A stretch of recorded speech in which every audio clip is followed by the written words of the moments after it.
Hi,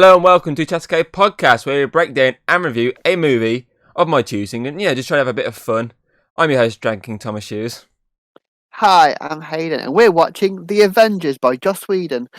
Oh, wait a minute. Oh, Hayden, how the mighty have fallen. The Avengers by Zack Snyder.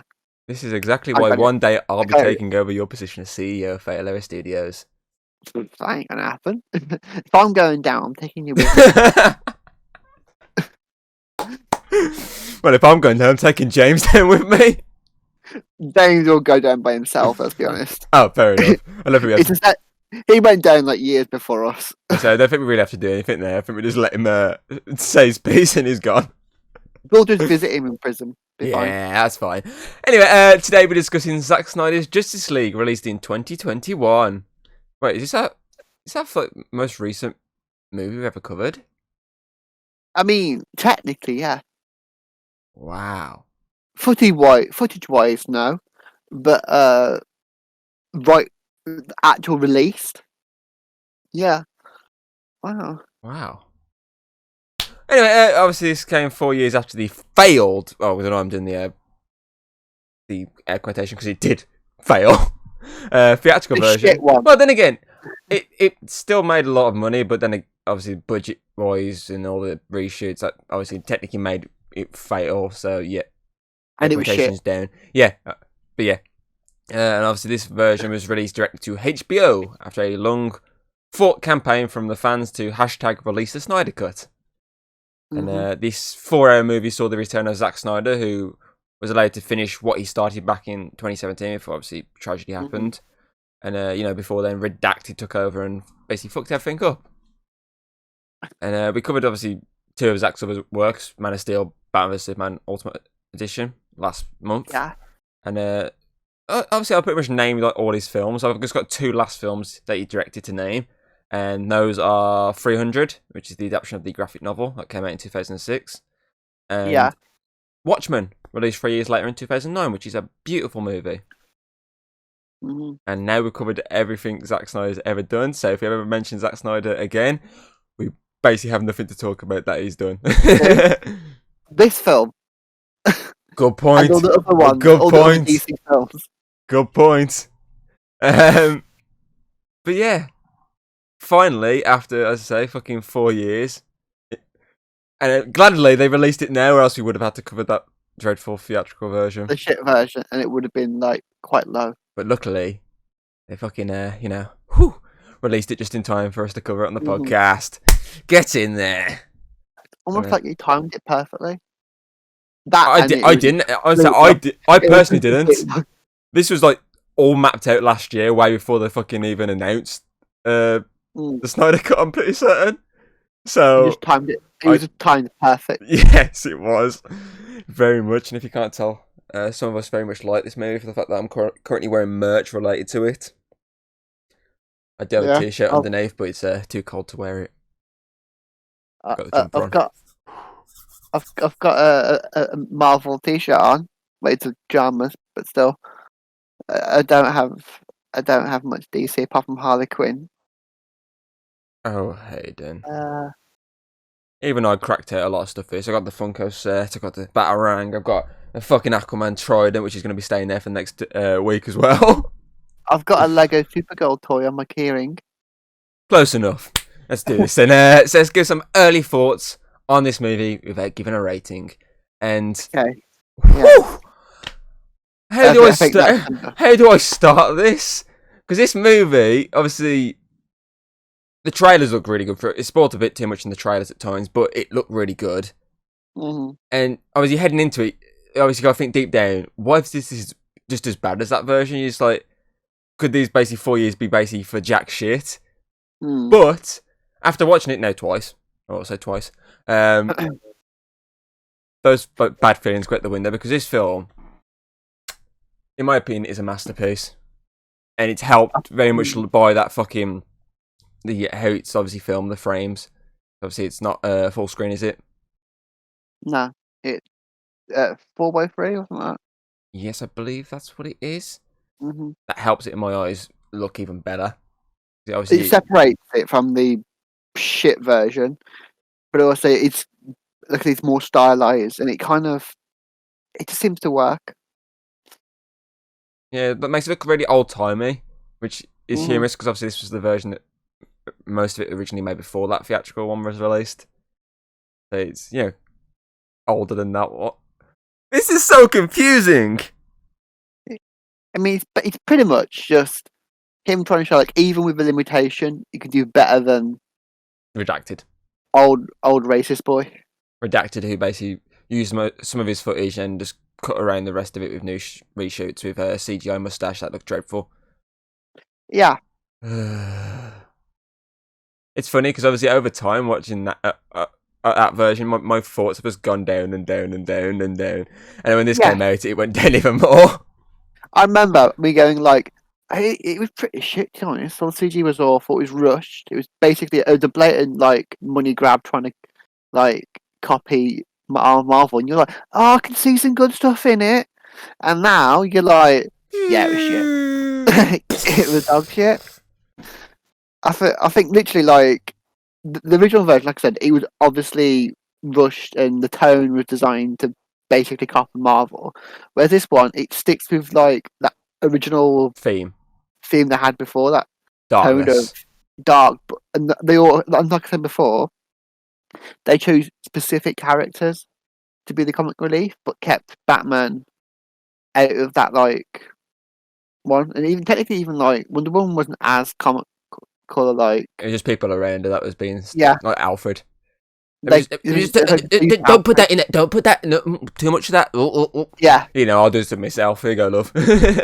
like they chose Alfred and obviously Barry. Flash and a bit of Arthur. He had a bit. Yeah, he had a few. Waterboy had a few bits, This next but they week he has kept a full whack of jokes. yeah, but they kept Cyborg and obviously Batman and one of them on the more serious tone. Even Superman, really. Well, it did come in just like laser beam someone's fucking horn off, so Yeah, that they shows went. it's serious. I like it because obviously Superman as he's a bit more not quite Superman in this Yeah, film, and I like that. because obviously when we was watching it yesterday, you mentioned the fact that you felt this version of Superman deserved to appear in the Yeah, movie because you felt the 2017 version. It just felt like they're like, oh yeah, let's just get Superman. Let's have the Justice League here. As this version, yeah, obviously, it builds up to the point, and he's like, okay, maybe we do need Superman. Bring him out, mm, and you're just like, okay, this is a bit more mm, worthy of him being present in this movie than he did yeah. before. And you can also feel the consequences of them using him. That's what I like as well. Because obviously in the other one, he felt like, they had that bit of the fight, but he's back to normal now.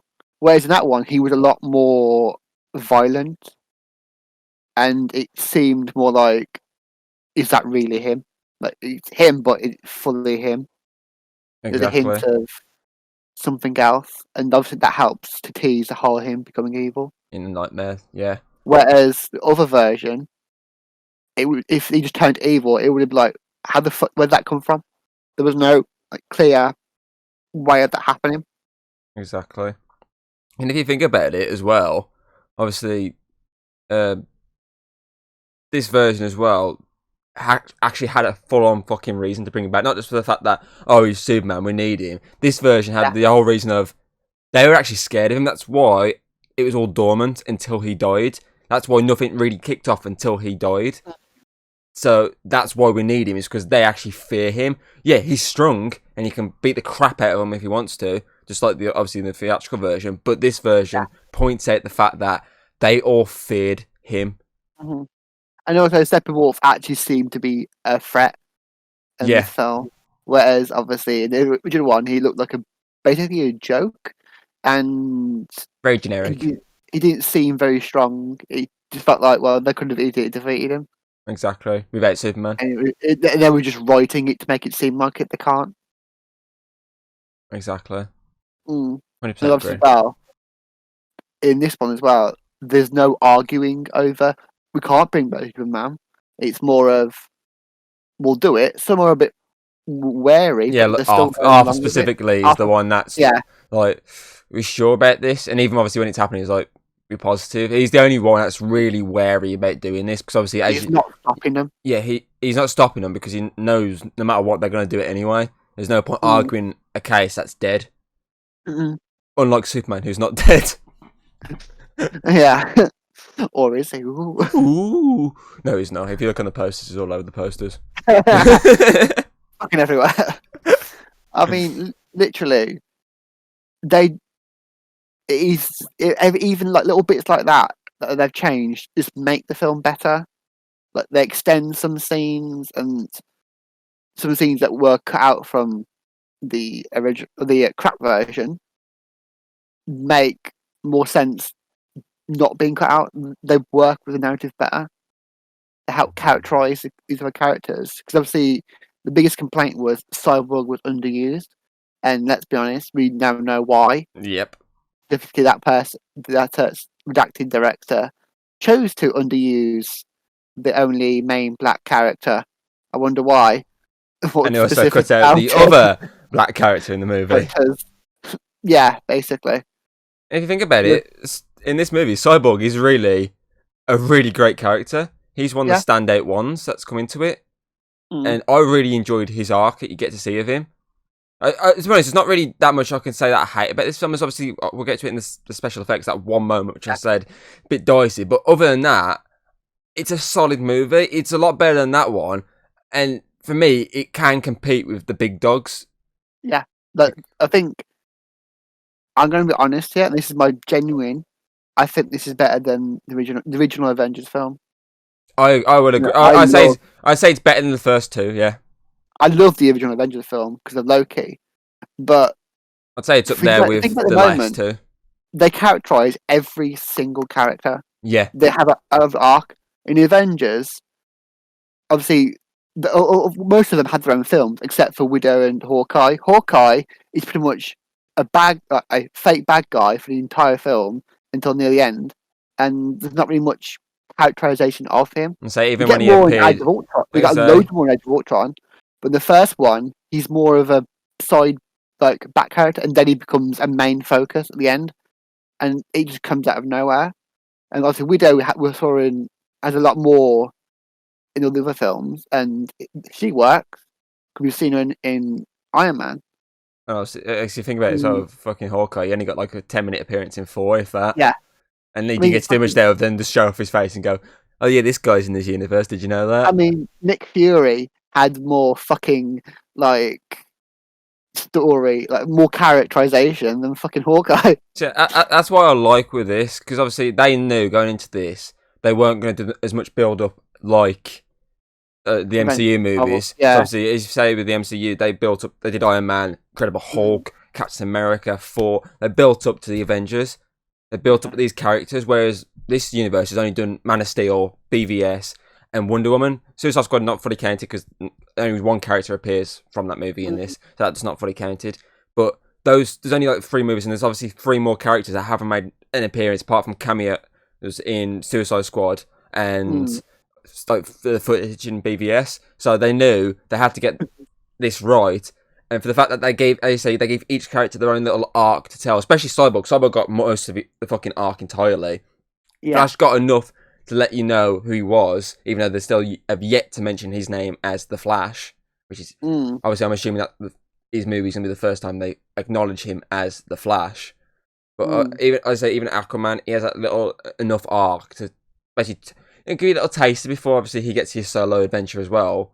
Obviously, technically speaking, it was years before this movie came out, but also years. Oh, it's so confusing. But you get my point. I get you. So confusing timeline. It's as bad as the fucking Air Fox's fucking timelines. Jesus. Nothing's that bad. My mind's just going to overdrive right now, trying to think. I'm so happy I got enough sleep during fucking last night, whereas my mind would just shut down, not even going to overdrive. Just go, no. Oh yeah. Dead. I mean, let's be honest. Like the normal like DC films, like a lot of them are good, but not always like perfect. Like Wonder Woman, there's always a slight few issues. Yeah, exactly. But I think this is now probably the best one they've done. Yeah. See, if this was released as the original, like this one was the one we saw, they probably would have had a lot more more be able to go more toe to toe with Marvel than they ever would have been able to. It's The probably one of the closest. thing is, though, I feel like those 4 years have helped this movie because obviously he's Hmm. added more scenes into it through reshoots that he wasn't meant to Yeah. do, but he did anyway because he was like, "Fuck you, I'm doing it anyway." I feel like those 4 years have helped him add Hmm. more ideas into this and update it a lot.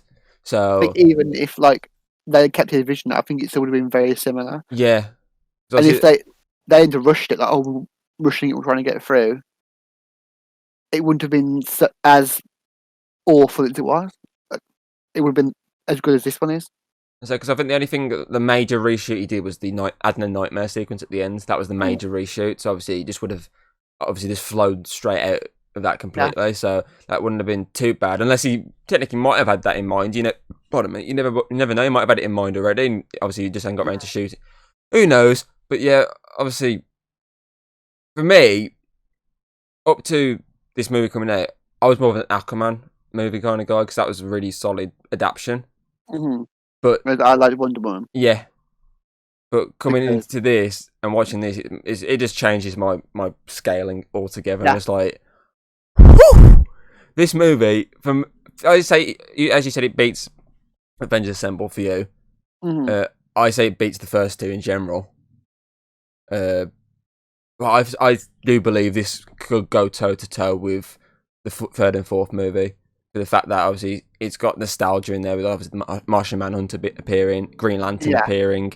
It's got, I said, the massive character arcs telling their own stories and whatnot. Given basically for a fucking superhero movie, like team up, giving one character this massive like story in there is really well done with Cyborg. And obviously it's just got everything you need. I don't want to go into too many details because we're going to go through them when we do it bit by bit.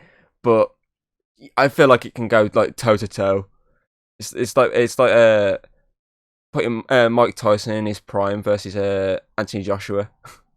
I You know, sports joke. Ha ha ha. Hayden don't doesn't get it. get it. I have no idea what's going on. It's like putting Skyrim on launch against um I don't know what else do you like? Assassin's Creed Odyssey. Okay. Well, you could say Valhalla because basically the same game, but I went with Odyssey because you played it more. that's true. That's why I picked that one. But you get the point I'm going Speaking at. of Odyssey, there's a lot of that in here. You get the point I'm going at. I feel like Yeah, we've given right. enough of our early thoughts here Mm-hmm. because whew, we got a lot of early thoughts and we got a lot of later thoughts as well. Almost like it's a really fucking long film. Yeah, that's the thing as well. I feel like because if you look at the runtime, I spoke to many people and I've been like, oh, it's like 4 hours long. A lot of people are like, fuck off. I ain't sitting through that. That's way too long. But I feel like it doesn't feel too long. No, It feels I just mean, right. It's getting like enough of info. we've watched like Endgame in the cinema, Yeah, which is 3 hours long. and we didn't like that was fine. So it was just a bit extra. Exactly, and I've seen Watchmen, which I believe was 3.5. Yeah.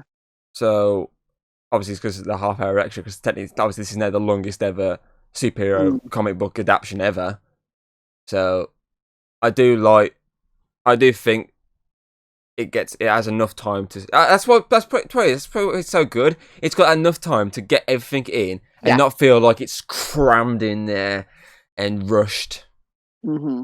It's like with Endgame, like they had so many characters that they didn't really need to focus on all these other on the storylines because let's be honest, they already have. This is this is the closing of a chapter. Like this Exactly. is more of the opening. This is the start of proper Justice League with little hints of what could Something new. the end. Yeah, the little hints of what could be the ending of it. It feels so right to be. Yeah, and then we're breaking free from the early thoughts.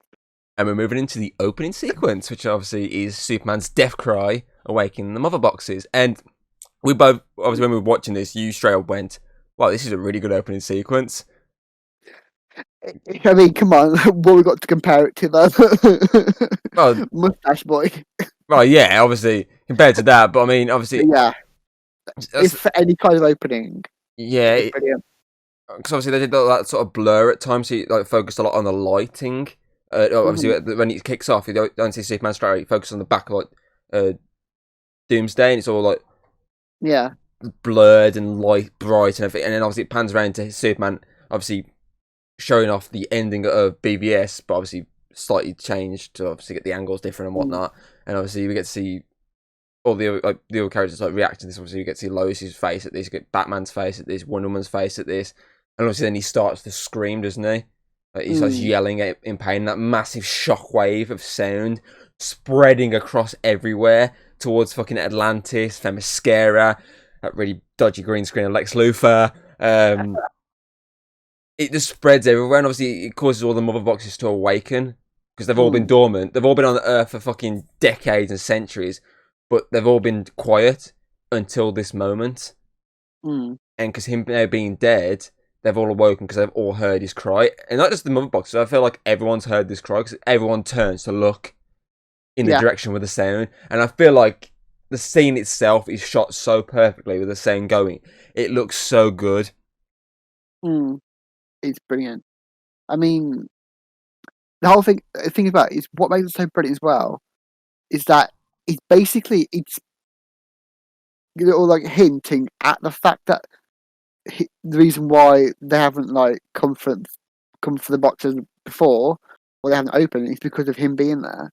It hints at that they were waiting for the specific moment he died.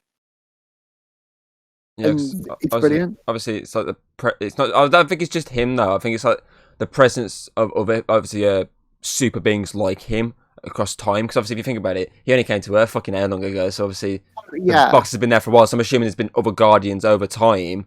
So obviously, remember though, it got opened. It got opened when they made Cyborg. I think that it awakened it slightly, but none of them fully awoke because they sensed he was there. Yeah, obviously, it woke up after all these decades. Because obviously, they always say Cyborg fucking he was woken up to reawaken him. But as you say, then it felt that he was there. So it's like, oh fuck this shit! I ain't opening. It alerted all of the other three Qs to not awake, and basically it forced itself to shut down. Exactly. And it wouldn't open again until the very moment he gone. Yeah, until obviously the cries are heard by all boxes, and they were like, "Oh, our time to shine." So if Cyborg never existed, I don't think that they would have awakened. Nah, that's a good point there. Because obviously he woke and he got the box out of storage, didn't he, just to save his son. So that then again, I feel like if he did die, I still think they might have woke up. I feel like they might have still woken up. Obviously, maybe that gave it the little push. Like I think my personal theory is that they obviously were all three of them were fully shut down, but when the one awoken, it awoken them, but all three, but they all sensed that danger and wouldn't send out their location. You know what I mean? Okay, what you're but saying. we'll never know. We'll never know unless Snyder starts saying, "Oh yeah, no, it's that way." I get what you're saying.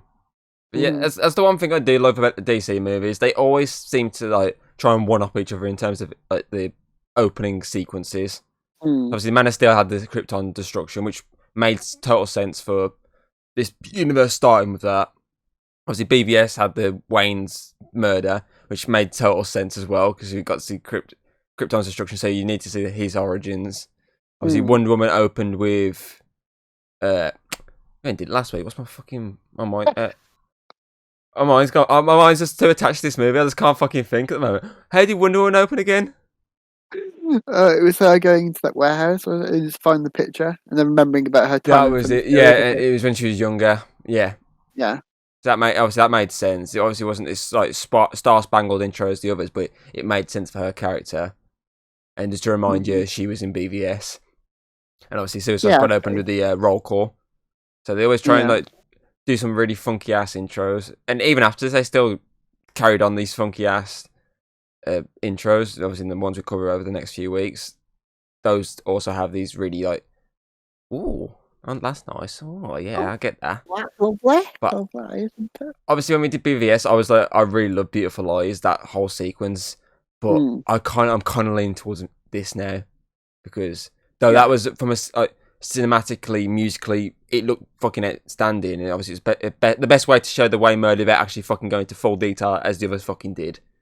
I do like this because it recaps Superman's death, and obviously also that fucking the same traveling, that wow across all the that was really fucking It Plus, pretty much just tells you all you need to know. plus it showed off all the characters. Like obviously, Cyborg heard it. Mm. Obviously, Redacted heard it underwater. Obviously, the Amazons heard it. It showed you more hearing it. And obviously, even fucking Lex Luthor heard it. It showed you more hearing it. So I like it. I like it a lot. Mm.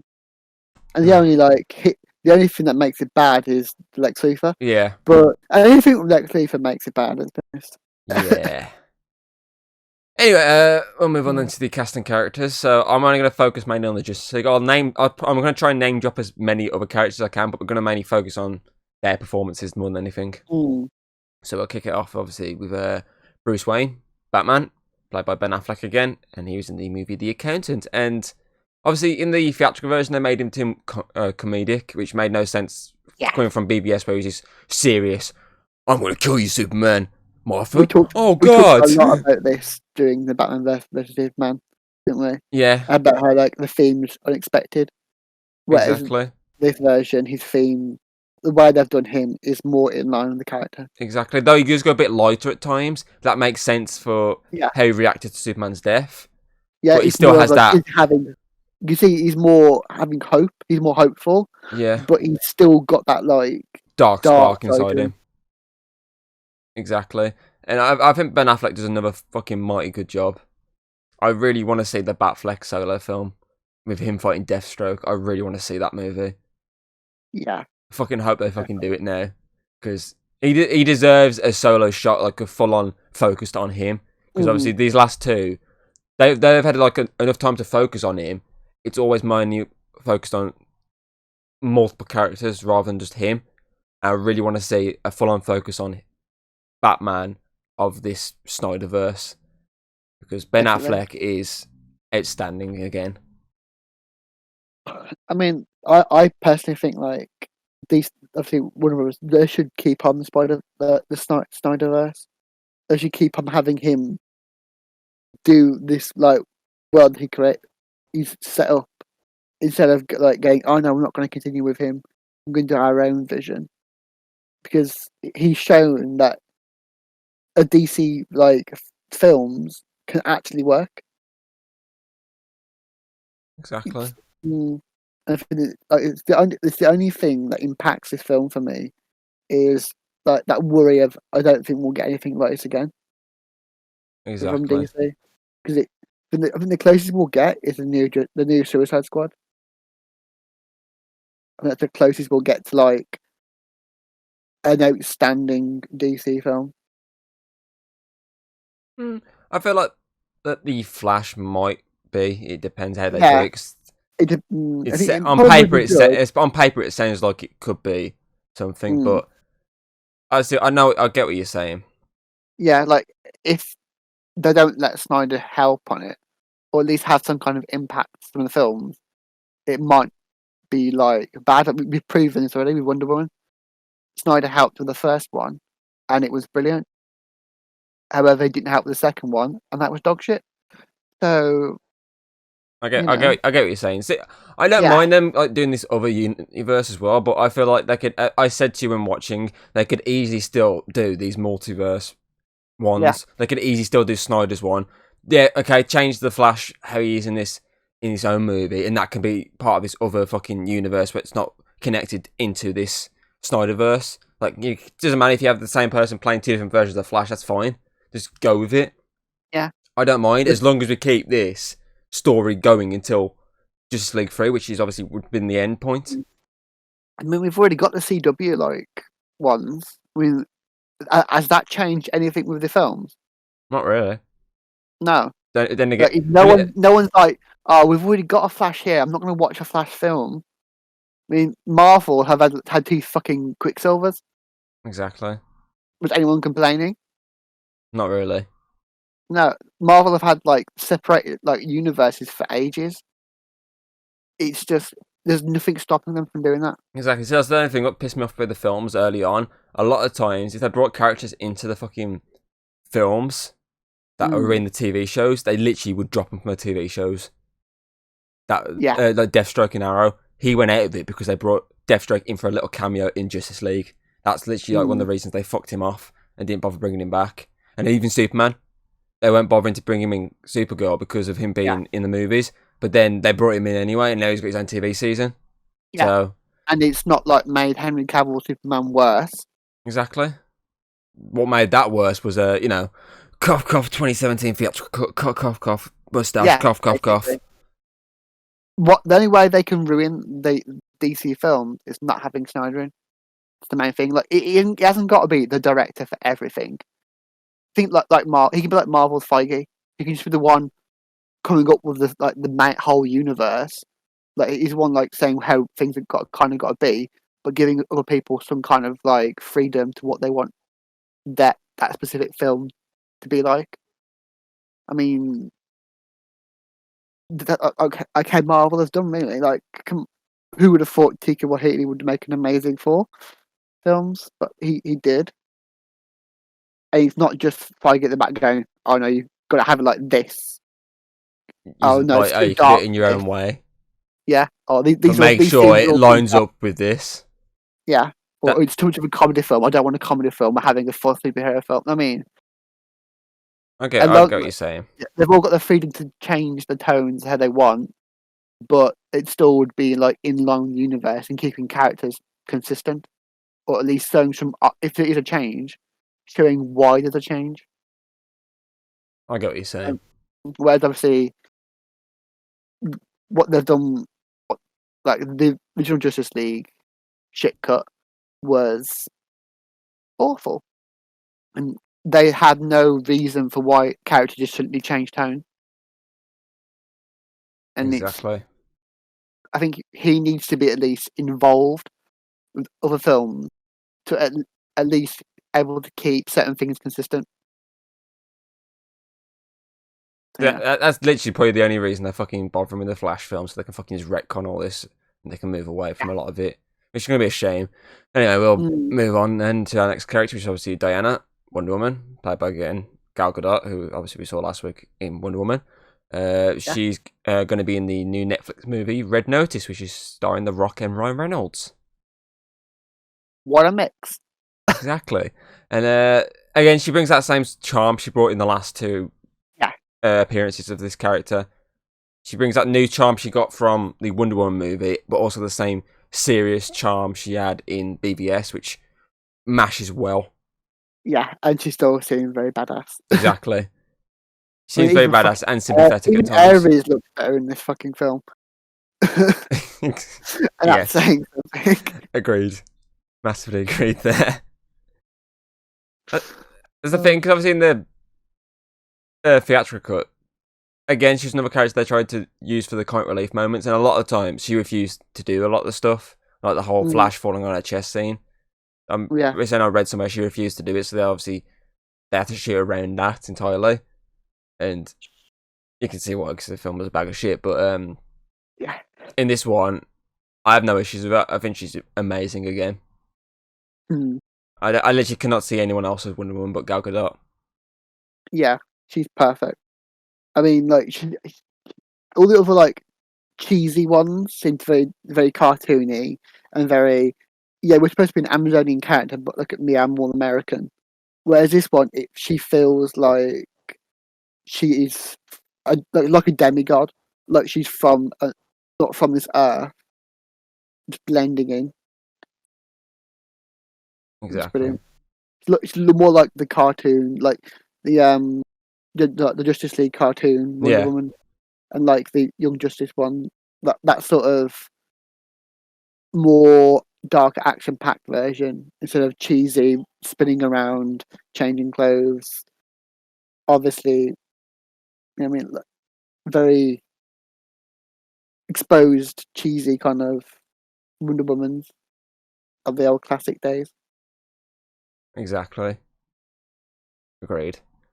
I mean, as we know, a lot of the old superhero films were very cheesy, weren't they? That's the whole point. Those fucking 80s and 90s Yeah, for you. They try to make the cheesiest of cheese. yeah. And obviously, like X-Men, Spider-Man proves they don't have to be cheesy, and I think helped pave for like Dark Knight, which gave DC that dark tone that it needed. I think it makes these film possible.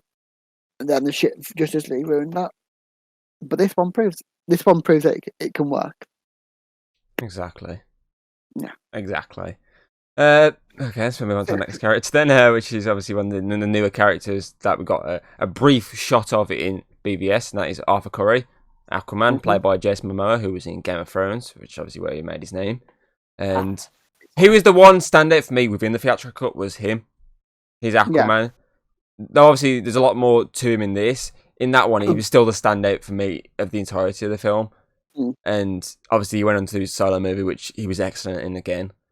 But this version of him, whoa, it has that, obviously, the lightness at times. Like when he's like trying to crack a few wisecracks. Obviously when Barry's changing hats, he's like, let me see number one again. There's those few wisecracks, but he still has that overall seriousness to him. Like when you first see him at the that little village, and he's just like, "Oh, piss off, Bruce." And he's like, "Oh, I'll pay money," and they're like, "Oh, fuck off," and he just lifts him up and whatnot.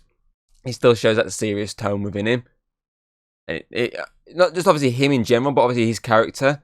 Obviously, a lot of people within this region that you see him in early on, respect him for what he does, like helping them out, which we never really got to see within the first one, the theatrical version. Obviously, they mention the fact that this guy comes in, brings fish and whatnot, but it's never really shown how much they full on respect him like they do in this version. Because obviously that woman and that group of people start singing a song about him before, picking up his jumper and start sniffing it, because it's Jason Momoa. It's Jason Momoa. You gotta have a quick cheeky sniff.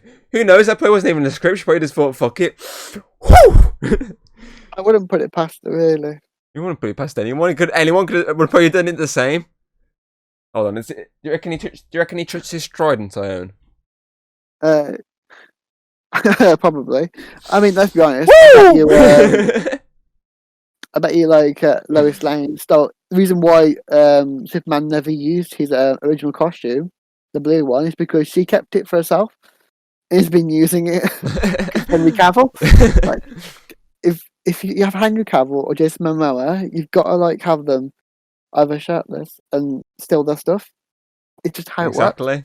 But plus, though, I do like eventually the costume he gets at the end of the Aquaman movie. I do like this more darker, sleeker, like metal armor he has. It's obviously a lot different to the classic sort of suit, which obviously they then updated with this armor in the seat, obviously his own movie. But this one we got here, which I'll get the head from behind me. No, that's not the flash off. Oh, can he go back in time and pick himself back up? But yeah, that whole sleekness, obviously they kept the sort of the tone into the green, like he's obviously old armor, but obviously they went with gold rather than the orange, and it just works so well for me. The armor, it looks stunning. I'm going to try and pick the flash up now. Because obviously they can't really go with the his comic accurate armor because that was laughable and was dog shit. But obviously they want it to be more serious, but they're going to make the armor look realistic and serious, like they did with like Wonder Woman's armor. It's more of like a rustic, like it looks like actual armor instead of being basically a red, white, and blue bikini. Exactly. They basically made it more battle worthy, and it works. Fully works. And obviously, moving on to our next new character, we obviously have Barry Allen, the Flash, played by Ezra Miller, who we obviously saw in the Suicide Squad little cameo, and also the footage within BVS and the Nightmare moment. Obviously, he was also in Fantastic Beasts and Where to Find Them, which is obviously the big franchise he's doing.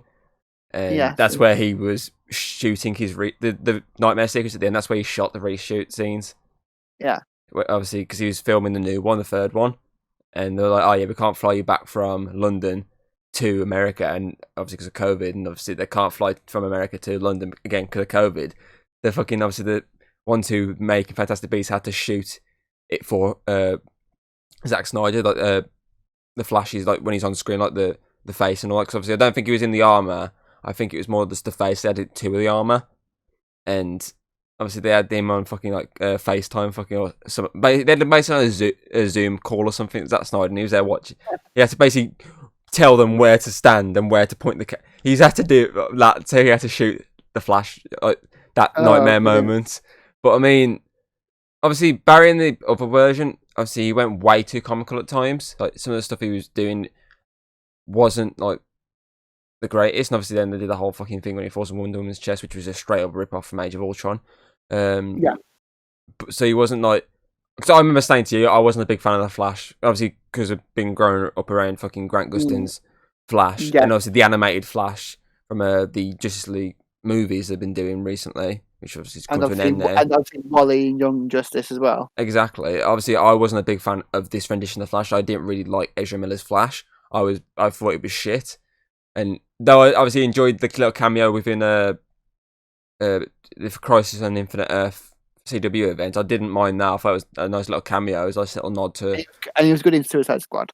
Exactly, and obviously he was alright in that, but obviously I really didn't like him after Justice League. But after watching this, I really like Ezra Miller's Flash, and I can't wait to see the Flash movie. Yeah, because I thought he was great. I was alright with him in the shit version, but I definitely love him in this version because obviously my favorite like DC superhero was the Flash, so it's definitely very, very good. I'm trying to stand him. I'm trying to stand my Funkos on my mic. There you go. Oh no, they're falling off. No, they fell off. Oh, no. I've got them. Oh shit, it's off camera. I've only got the top of their heads. That was a waste of time. But yeah, I like the armor he has as well. Obviously, it's the same armor he had in that one, but I do really like his armor he has. Obviously, he's pointed out in the CW event when obviously Grant Gustin's Barry meets him, and he's like, "Oh, your armor looks really safe." Because obviously it's a proper like metallic armor, not like his one in the CW Flash, which is obviously just like essentially like a sort of spandexy sort of type art. You get what I'm saying there? Yeah, because obviously the Justice League one is more of it's like a spacesuit in a way. It's designed to deal with that, whereas the one's more of a fire extinguisher, kind of like a firefighter's outfit, really. Exactly. As I mentioned, it was designed originally for firefighting. Exactly. And one's more for friction, and one's more for like heat resistance. Exactly.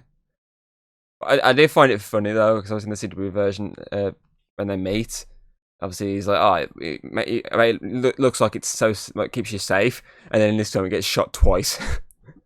not very safe. And it goes through. So it's not as if it's like full on like Batman style armor that can keep him safe. It's more like basically Poundland style armor. Yeah, it looks good, but we all know deep down it's from Poundland.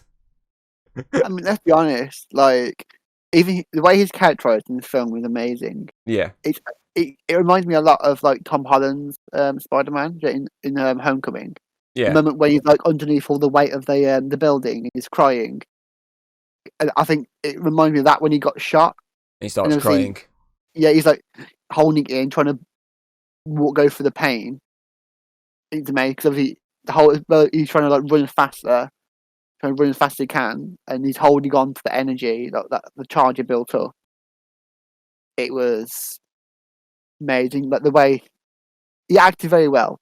Yeah, you can, like he definitely felt like some kid who got pushed into like fighting a big alien bad guy. Because he was a lot like Spider-Man in Civil War. He was just like a street level hero who got picked up by a big rich billionaire. It was like, "Want to come fight a big guy? Fun." Exactly. Okay, we'll move on to our next character then. People can't guess from my footage who I've got in my hand right now. Next character is Victor Stone, aka Cyborg. He's played by Ray Fisher, and BVS was actually his first like major movie role. That one scene he had, and that was his first like movie. Obviously, this is his Justice League. Obviously, was his first actual like full on is in not the entire movie sort of role. But another thing he's been in recently was True Detective Series 3. Mm-hmm. And as you both obviously pointed out, the fact in the theatrical version, because of bigots and racists, he was pretty much Yeah. cut down to this minuscule character that was used for the occasional wise joke every now and again.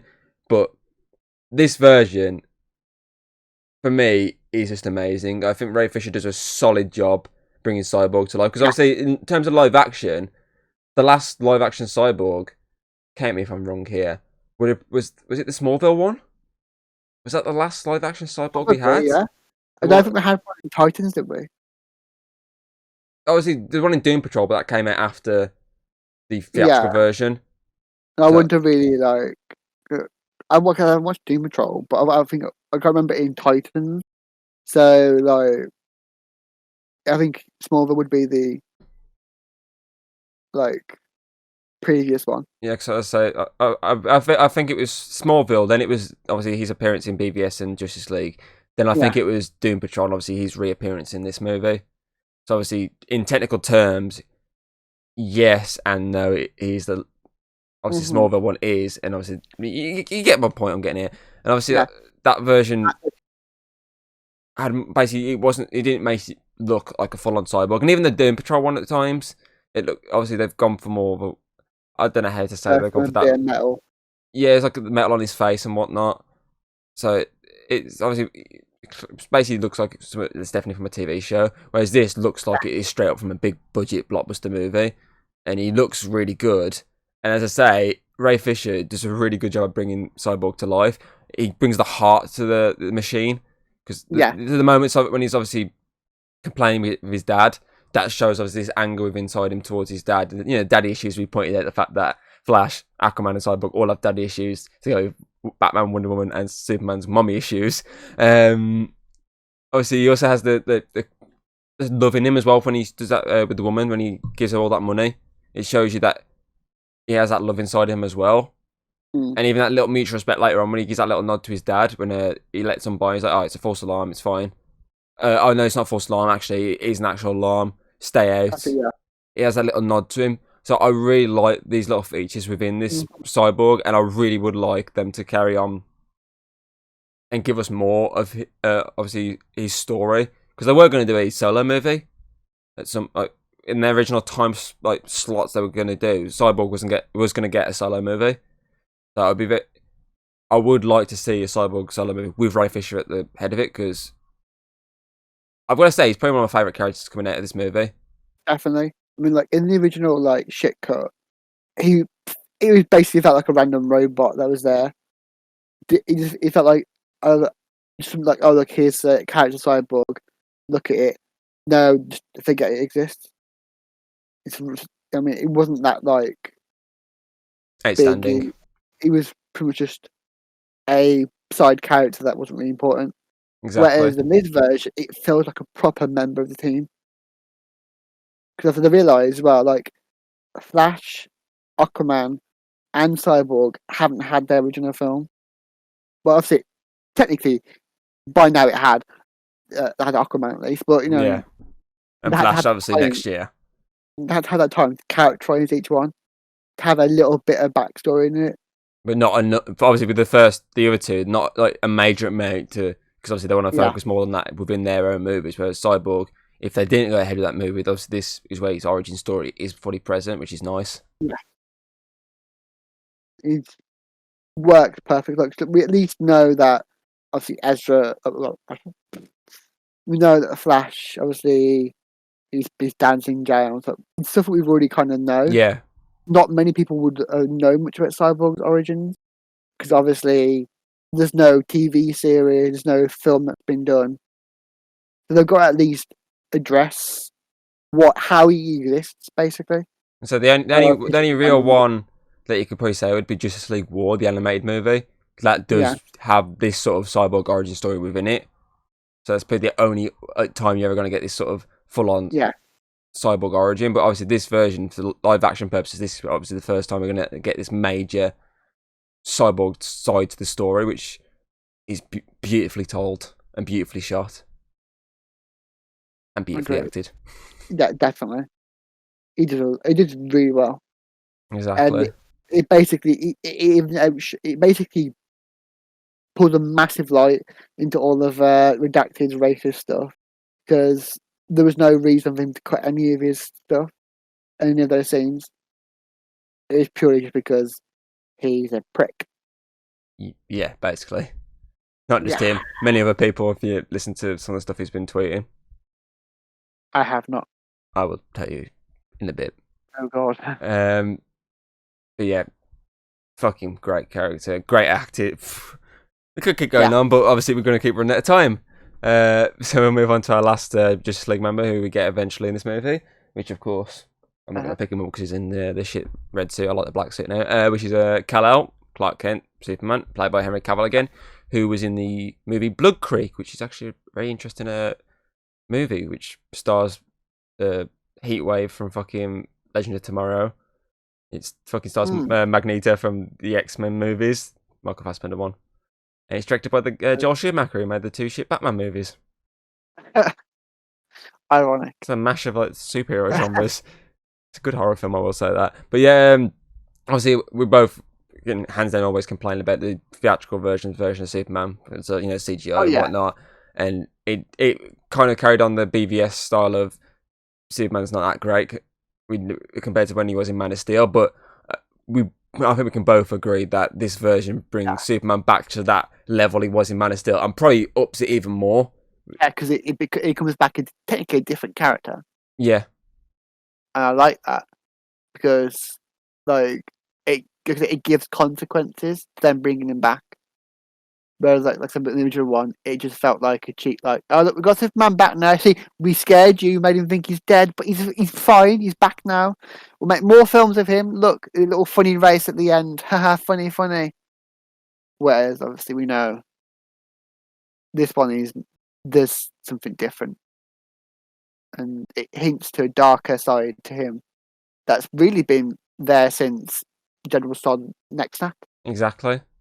It brings it more to light. Yeah, and makes that scene even more impactful. Like, impactful now. Yeah, because we know this is basically the start of what causes all of this. This is what caused Doomsday to happen, which causes him to die, and it's them to bring him back, which will then cause the entire Nightmare timeline. Exactly. That one single decision, which was so controversial when it came out, is actually basically the most important thing out of the entire franchise. Exactly. Pretty much, yeah. That there is basically the what moment would you say that is? That's the Yensk. You say the Yensk in that moment of him keeping Iron Man alive, causing the whole basically Avengers to exist, which causes obviously at the end for them to defeat Thanos. It's that moment. Exactly. It feeds the entire franchise. Exactly, and obviously we were not. We like Henry Cavill. We weren't a fan of obviously him in Justice League. We weren't a fan of how they wrote him at times within BVS. But I think we can both say that we do like Henry Cavill's Superman once again there. Oh yeah, definitely. It's definitely made it a lot better. It's revived it, and like I said, it feels deserving. Yeah, in the film. a deserving return for the character that kicked off this entire franchise. Okay. Yeah, I think the best way to describe this version, this feels like a passion project. Yeah. The previous one felt like a cash grab. Exactly. That's probably the best way to describe it all. Yeah. I'll quickly run through some of the new members and the returns and whatnot. So obviously return wise, obviously Lois Lane's back, Amy Adams again from the previous 2. Martha Kent's back, Diane Lane from the previous 2. Harry Lennox is back from the previous 2, but this time obviously he's Martian Manhunter. Yeah. Jesse Eisenberg is back from BVS. Obviously, Jeremy Irons is also back from BVS. Carla Gugino did the voice of the ship in BVS. She's back as the ship voice in this one as well. And obviously from Wonder Woman we have her mom back. We have the one who trained her back. We have, as I say, fucking Ares back. Suicide Squad, we got fucking Jared Leto's Joker back. I mean, yeah, that's probably the most controversial, bringing back of all. Yet, it was actually kind of good. Yeah. Like, it actually makes me think like if they'd have gone with this like rather than that. style of him, he would have actually been an okay Joker, actually pretty good, and makes me a little bit more hopeful for the Morbius stuff. So he can actually act. I didn't think he could. I just thought it was like some kind of like thing that Hollywood everyone just like pretended he could and just made him believe it. But he actually can. It's the biggest shock of the entire film. That See, that's what I like with this. Obviously, obviously they got the characters retained from Man of Steel specifically who haven't appeared in other ones. yeah. Obviously, Kevin Costner and Russell Crowe, for example. You got characters obviously from BBS who haven't appeared in any others. Say Jesse Eisenberg, Jeremy Irons, and characters from Wonder Woman. And it's got all these characters from all the previous 4 movies coming together in a way. So I do like that. And obviously, there's new members here. We obviously got J.K. Simmons taking over as Gordon. After pictures of Spider-Man. Obviously, Ray Porter brings us the voice of Darkseid. Ironically, as well as acting pictures of Spider-Man, we get Goblin here as well. We obviously have Redacted. We have oh yeah, that bitch. We have Ryan Zeng, obviously bringing the second version of Atom to life without the Atom suit. Yeah, which was a great addition. Exactly. Kieran Hinds played Steppenwolf again, but this time better. William Dafoe asking for Harry back multiple times. Cameos here. Joe Manganiello, very pronounce his last name. He plays Deathstroke. Obviously, we saw him in Justice League, but we get a little bit more of him here. Obviously, Billy Crudup brings us fucking Barry's dad to life, even though he's getting recast because he can't do the next one, sadly. But there's loads of people, fucking obviously new members here. Some will get to see in other movies, some probably won't. But it's a nice, obviously, way of bringing characters that we have known for the past 4 movies, as well as new characters into this world. And it works very well. No character feels like they don't deserve to be there. They feel definitely deserve to be part of this. And we've been on these characters for way too long now. So we'll move on to the story side of it. So obviously the story here is with Superman dead, Steppenwolf begins to search for the more boxes to allow Darkseid's army to conquer Earth. So Bruce and Diana must find the other heroes and form the Justice League. And obviously the story essentially is very much the same as the theatrical version in a sense, but there's a lot more intertwined within this that makes it so much better. The Cyborg backstory, more about the Flash, more of Aquaman, basically more of their stories to spread out this time, and obviously more to do with Lois as well, which is really nice because Amy Adams is really good in this one, and it works a lot better in terms of how the story flows than it did in the theatrical version because it has a lot more room to breathe with the 4-hour time slot. But even if it didn't, obviously he probably would have took some stuff out, but I still feel like he would have done enough to give you this good story. So I'll give him that. It's a really fucking good story. Definitely. I mean, the only thing, like, if they wanted to shorten stuff down, they wouldn't have as much slow motion. That's probably the only thing. I mean, the 10% of the movie. Yeah, but still, I think as with the full length, it's just perfect, really. I mean, the only thing that hinders it is the realization that we probably won't, like I said, probably won't see this again. The only thing that puts a shadow on it. But other than that, it's just great. Great. Right? That's the quickest way we got for the story segment. Yeah. So we quickly go on to the next part, which is cinematography, which has got a bit more to talk about because from cinematography point of view, it's fucking beautifully shot. I didn't think they could polish a turd, but my god, they really did. They dipped it in gold, put some diamond on it. Mwah, chef's kiss. Well, I don't think you want to kiss the turd still, but it's covered in gold and diamonds. It's got a little signature from Zack Snyder. We'll kiss it for him. But yeah, so if you think about it, obviously you've obviously got these really complex sort of cinematography points of view, like the Flash scene when he saves Iris, to like the most simplest of cinematography scenes, like when they're standing behind that door when everyone's running away in the facility and they're standing there, you can see the outlines of the characters. That shot there was like really good, and that's the basic fucking shot you can get, and Oh, The basic shots work as well as the more complex shots in this movie. That shows how much of a good movie this is. you know what my favourite shot was? Which one? Do you know that scene when Batman gets his grapple hook knocked over, and the camera it focuses on the hook, and you see it in the background him beating up some things and go and grab it, but Yeah. he's blurred. That was beautiful, and out of most of the shots, that one just sticks in my mind. I don't know why, but it shows that Warner Brothers they don't know good when they see it because they basically cut all the good shit out and polish some dog shit on the floor and think movie. Chef kiss, bit of racism weeding into it. But no. With Snyder, it's actually good. Wow, who didn't know that Snyder's actually Midas and he can touch anything into gold, but he can. Amazing. I'm trying to think of what like. I think the shot I said I really liked, which I said to you, is the one with Batman when he's standing on top of the. And this when he's in that smoke, the smoke's all around him, and he just comes walking through. I really did like that shot. And the bit of the Joker later on when it's all like his face all blurred, it's all focused on the card. It's all focused on. I really fucking like that shot. The fact that he fully focused on the Joker on the card rather than the actual Joker talking because he was all blurred out. That was obviously sometimes you think, oh, it's blurred. Why would I care about that? But it works so fucking well. It works well because if you think about it, Joker is more of it's the concept of the Joker that's more the focus of his character than the actual person, really. Exactly. It's the concept of this wild card that can do anything, which they're focusing on the camera, and the person in the background is puppeting it. It's brilliant. Exactly. It shows how that version of Joker is the Joker, whereas the shit version in Super Suicide Squad is just a joke. What was you going to say? The Super Suicide Squad?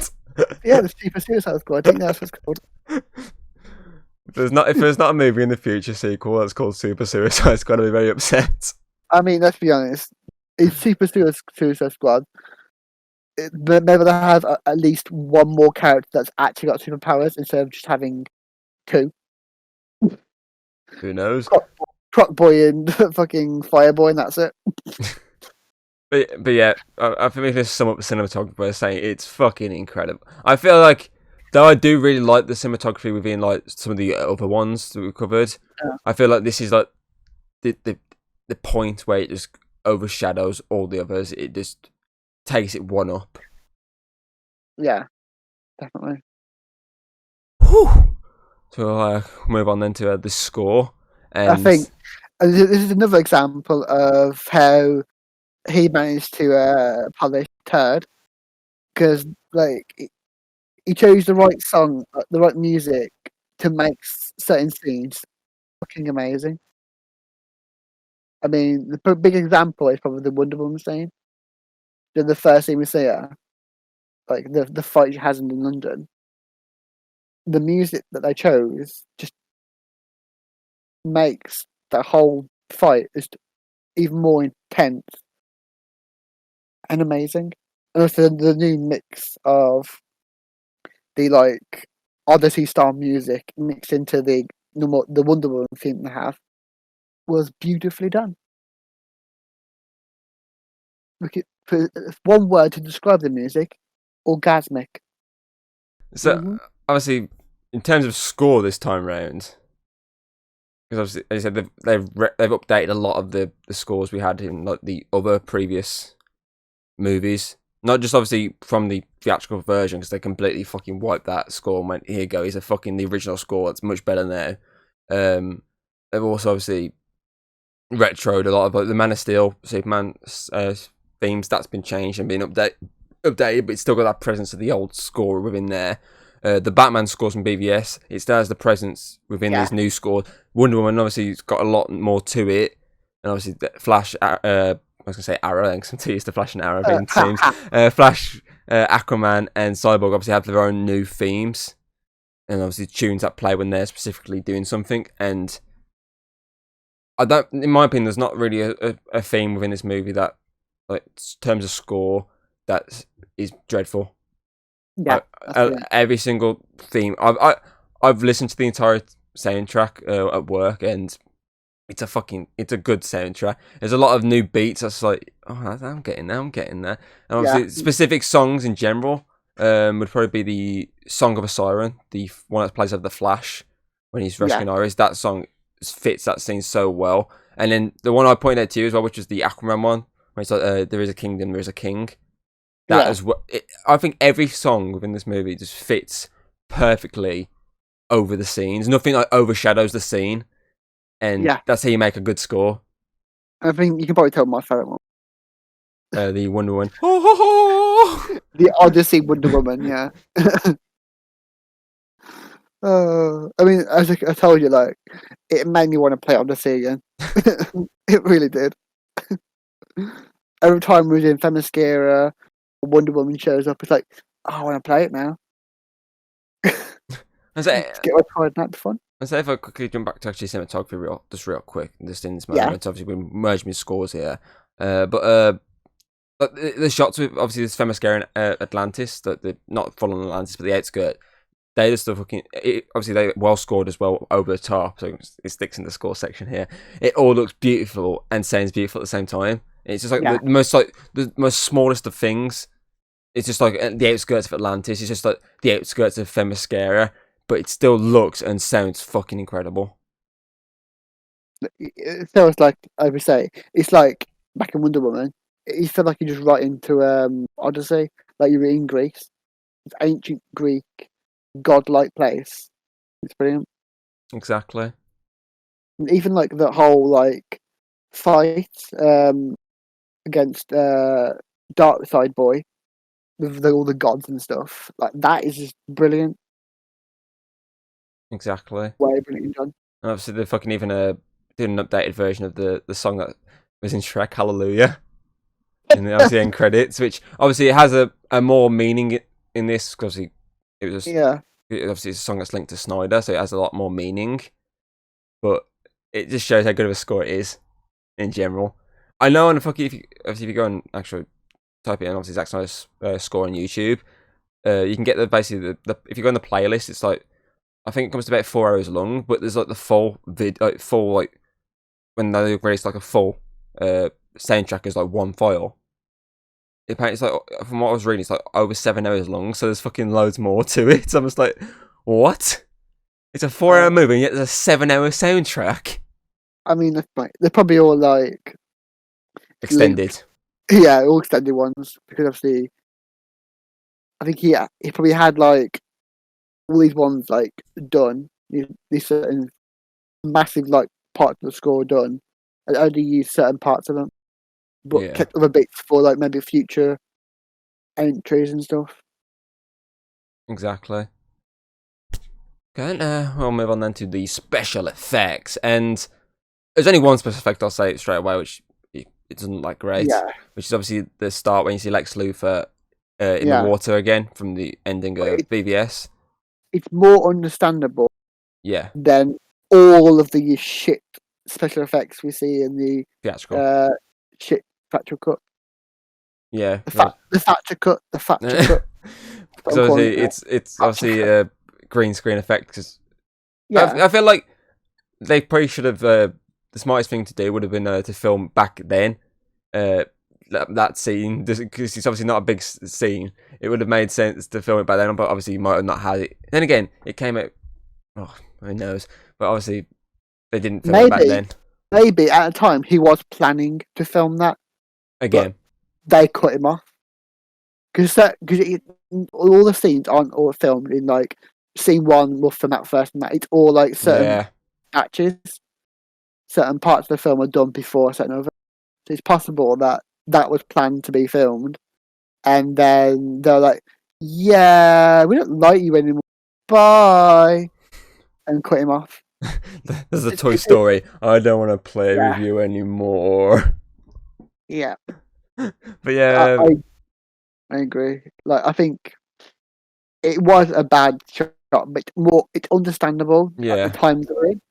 Whereas compared to all of the mess that they made of the entirety of the Thatcher cut was rushed and done just bad. And at least with all the other special effects were amazing. Exactly. And I don't see a flaw with any of the yeah, other ones. it's like having fucking Megan Fox having a little spot. It doesn't detract anything from Megan Fox. Are you just saying that Unless, because you're hinting at what we're covering in like another month's time? possibly, maybe I'm being hired by Michael Bay to keep mentioning Megan Fox because that's all he does. Who never knows? But yeah, it doesn't detract from anything. It's just a little like understandable thing that happened. It's a little problem they had with doing the full scene, so they had to do it green screen. I mean, yeah, it's bad, but I Not mean, as bad as Mustache. yeah, we've seen worse. We'll Yeah, say that we've seen them do worse. exactly. Because obviously this, if you think about it, obviously Cyborg has to be full CG, and Yeah, there's no issues whatsoever with that CG on Cyborg. Flash running, a lot of that is CG. Obviously the lightning and Dark, everything. fucking Yeah, Steppenwolf. Dark They Wolf. improved him. You're fucking making emerge characters here, Dark Yeah, Wolf. But yeah, Steppenwolf. those Obviously, originally characters was bad CGI, very but generic this looking. one they made it really, really good. Like the weird shimmering armor, the way it changes color in each different light. It was brilliant. Just get my shirt on screen. It was like an acid kind of like acid like etch to it. How As do you know well, my shirt's Ash's wash? because it's you. But it also it works with the armor, and like the armor itself was acid etched. That like change like color when it different lighting. Yeah. So that would have been really fucking hard to do CGI wise. So it's that little green screen mishap is understandable. And so, because pretty much like most villains within this movie, Darkseid, Steppenwolf, Desaad, all these, Yeah, and obviously even a lot of the demons, they're all obviously green screen. Fucking keep saying green CGI. screen. CGI, and I don't see any flaws in any of them. I feel like every single part of this movie, apart from that one scene, is really good special effects. So I've got no faults with special effects whatsoever on this movie, apart from that one moment. But it's understandable. Yeah, like that. We have seen them do worse. Exactly. Exactly. Yeah, And we'll then move on to the action of this movie, and obviously a lot of the action is like this. The fight wise is the same as the theatrical version, but there's a lot more to them. So obviously we still have the Wonder Woman versus the terrorists. We still have the Amazons versus Steppenwolf. We still have the Earth Guardians fighting, but this time obviously it's Darkseid instead of Steppenwolf. Obviously, we still have the Atlanteans fighting Steppenwolf. We still have the tunnel fight scene. We still have the Justice League v Superman, and we still have the Justice League versus obviously Steppenwolf and the Paradigms at the end. So a lot of it is the exact same, but it's there's done. difference to it. Yeah, there's a lot of different stuff. Obviously, the biggest difference is obviously Darkseid instead of Steppenwolf within that Oh yeah, fighting of the Earth's Guardians when Wonder Woman's talking, but and even sort of like the Wonder Woman fight against terrorists. yeah, because That instead of like them getting arrested, it ends with her actually killing the bloke. yeah, exactly. And obviously, the score over the top of it is completely different. Yeah, And even obviously, the Amazons versus Steppenwolf is a lot more extension within that fight. Like Steppenwolf was picking up a fucking horse and was throwing it like a fucking paper airplane. felt really fucking badass in that film. Exactly, and obviously, uh, the fucking tunnel rescue, the scene. There's a lot more to that. Obviously, with Flash and Cyborg getting everyone out. So in the theatrical cut, it's just Flash getting everyone out like one by Yeah, one. But because obviously in that version is pretty much a KO, but this version is actually isn't. And this version hits him and Cyborg getting everyone out because obviously he gets so many people out, and that fucking all the debris falls down. Cyborg has to save the day. There's a lot more added to these shots. And then even there's just like when they're fighting Superman, there's that shot where Flash charges Superman, he just dodges, and behind him's Aquaman about to fucking land a strike, and he fucking just rugby tackles him to the fucking ground.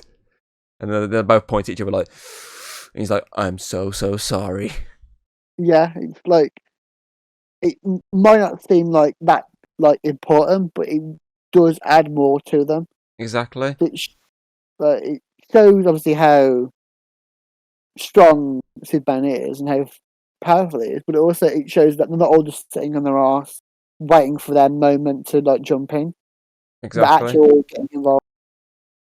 And obviously, even if you look at the end fight when they're fighting Steppenwolf and Yeah, the four fighting one, there's a lot different in that scene entirely. Because obviously, though in that the other version, Batman goes in by himself and uses the sounds to try and draw them all in after. In this version, he goes in, they go after him anyway for the fact that he's an intruder, and the Justice League have to all get involved, and he's there blasting his way through, getting knocked side by side, and there's that money shot of more like flying next to the fucking the Batmobile, and he's sort of like, why yes, and obviously you get to see like the fucking more of the parademons on the fucking like guns firing down at him, and obviously Batman's there fucking firing the way through, and there's a lot more like with Flash having to do the whole time travel stuff to save the day. right.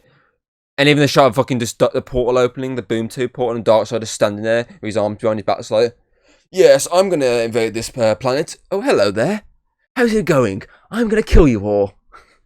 Yeah, it's basically like if like Thanos just opened up a little portal, it was like, oh, so you guys are the ones that are seeing my stone.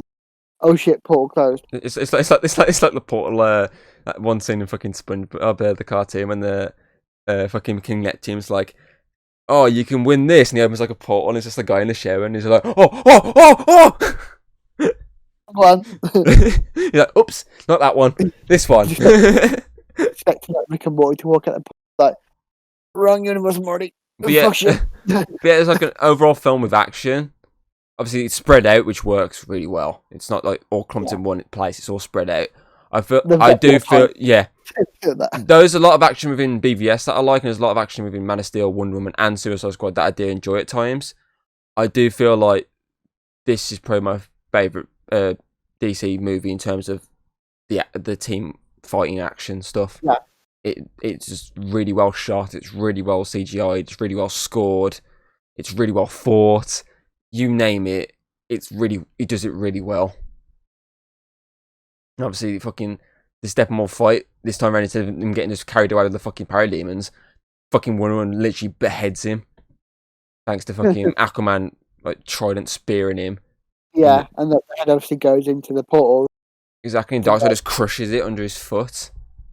It's good. And obviously, He's just fuck you. exactly, and literally Darkseid's just like, oh, fuck it, then we're doing this the old ways. Get my Armada ready. And he's like, yes.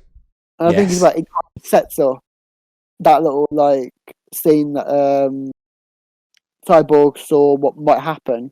Of basically Darkseid making Superman his next step in.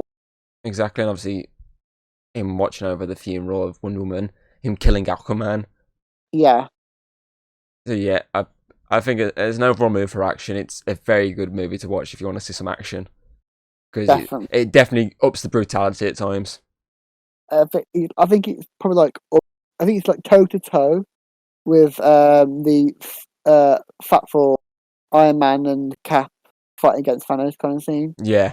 One where like obviously you get Cap with a hammer is probably just as like impactful and fucking hell kind of feel to it. Exactly. 100% agree there. 100% agree. So Hayden, do you know what time it is now? It is right now at 4:43. Why? Oh, thanks. My clock was wrong. It was wrong this morning. Actually, it literally said it was now. I don't know why my computer didn't change it, but it was wrong this morning. But no, it's time for Hayden's editing segment. I say hour, but it's never really an hour. It's just like a minute or two with you. Because for one, all the time you've added this unnecessary thing, it's actually got content for it. There's actually stuff that's edited. Can you tell? Obviously, the big fucking thing is the ratio. The aspect ratio is obviously a lot fucking different. But as we mentioned before, it's designed. I think it's stylized, but it detracts from the original.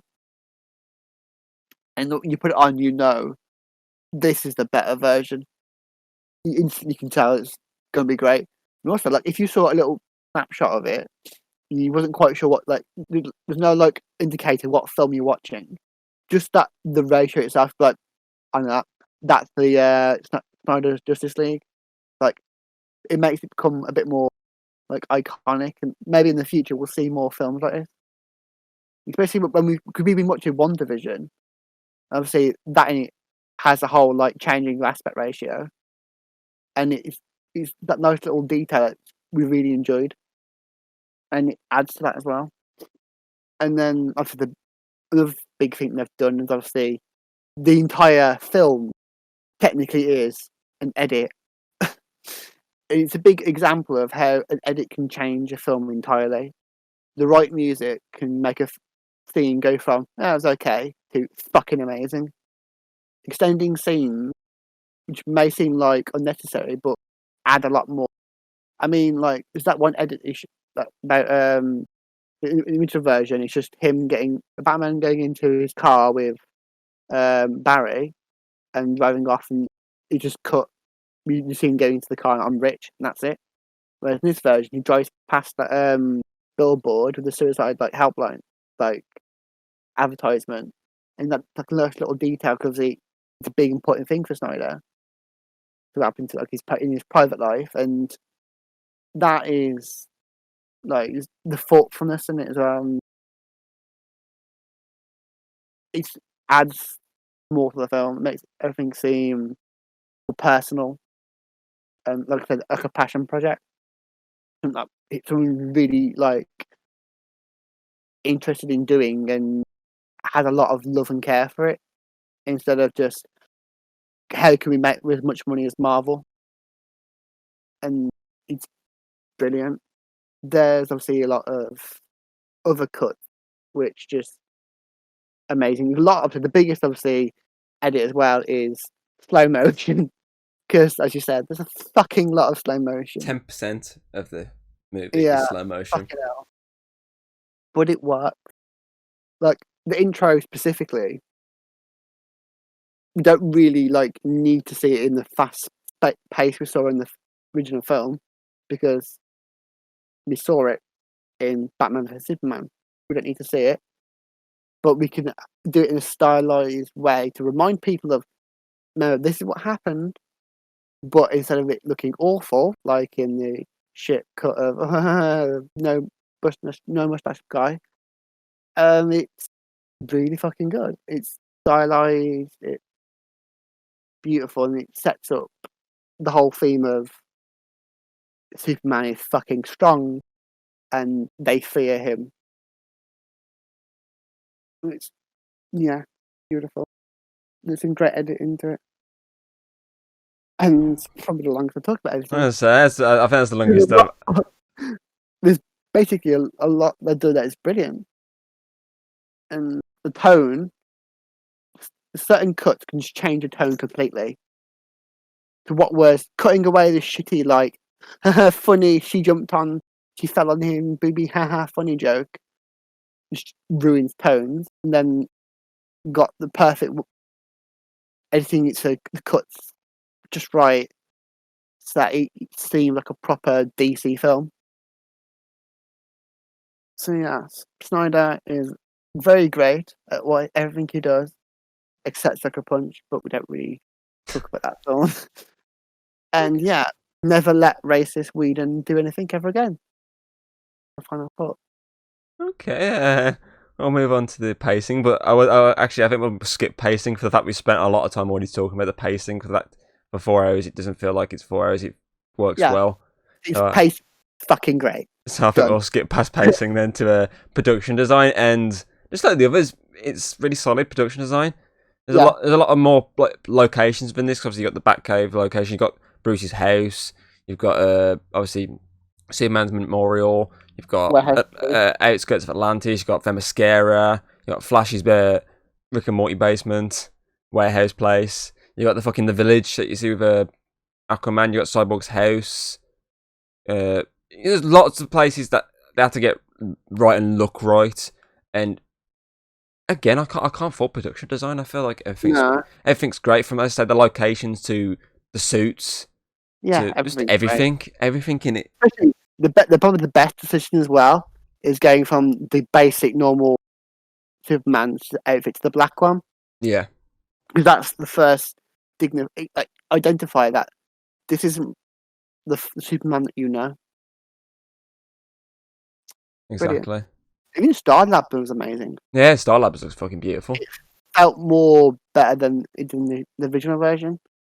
But obviously, as well, I remember how I hated the end fight because the look at the where they was, the look of the The really coloring. red, Yeah, it was just awful. It just felt like, generic. hey, you're doing bright light because bright light.